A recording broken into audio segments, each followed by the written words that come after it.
pelecehan. Mantan bos saya sering melakukan hal itu ke saya dan pegawai cewek lain di kantor. Ada 2 orang lelaki mengendari motornya dan mendekati saya. Waktu itu belakang gua ditempelin sama kelamin dia. Dan tiba-tiba mereka meraba tubuh saya dan langsung pergi. Saya coba untuk merekam kelakuannya. Dan itu gua shock banget sih.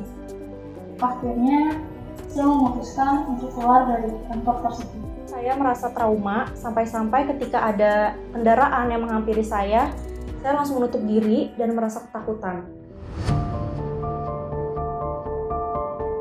Kasus kekerasan seksual yang terjadi di Indonesia telah memasuki status darurat.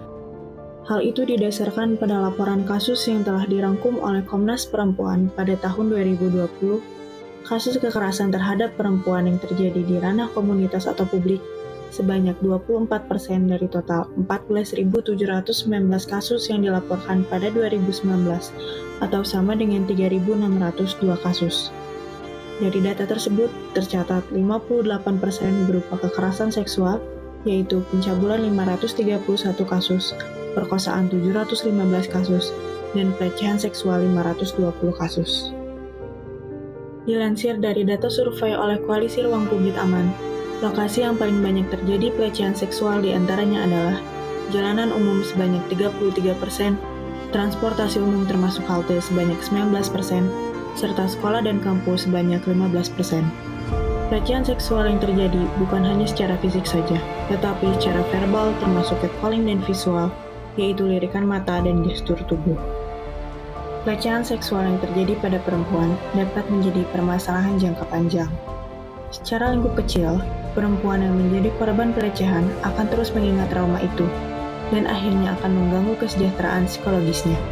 Kurangnya respon dari pihak berwajib dan perlindungan hukum dalam penanganan pelecehan seksual dapat mengakibatkan pelecehan seksual dianggap sebagai sesuatu yang wajar dan menimbulkan budaya patriarki dalam lingkungan masyarakat.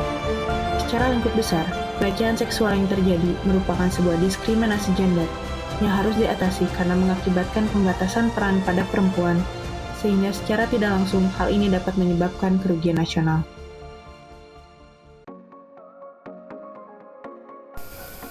Mapping on You merupakan salah satu inovasi dalam membantu pencegahan dan penanganan pelecehan seksual. Mapping on You bekerja sama dan berkolaborasi dengan Komnas HAM, Komnas Perempuan, Komnas Perlindungan Anak, Ikatan Psikologi Klinis Indonesia, Ikatan Dokter Indonesia, Perhimpunan Dokter Spesialis Kedokteran Jiwa Indonesia, dan Polri. Dengan berbentuk aplikasi mobile, Mapping on You dapat diakses dimanapun dan kapanpun kita berada. Berikut beberapa fitur dan kemampuan dari aplikasi Mapping on You. Yang pertama yaitu peta daerah. Melalui fitur ini kita dapat melihat peta dengan status daerah tertentu.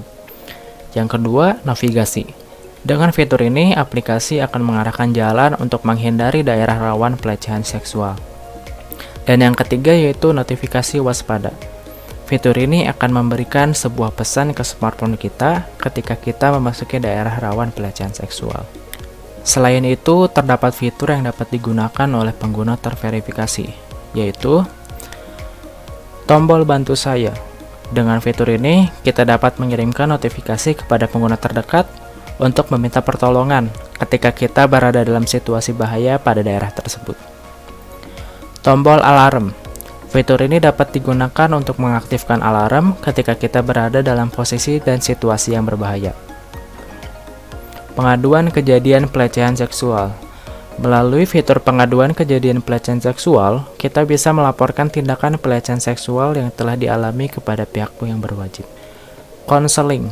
Melalui fitur ini, kita dapat melakukan konseling bersama dokter, psikolog, atau psikiater yang terdaftar.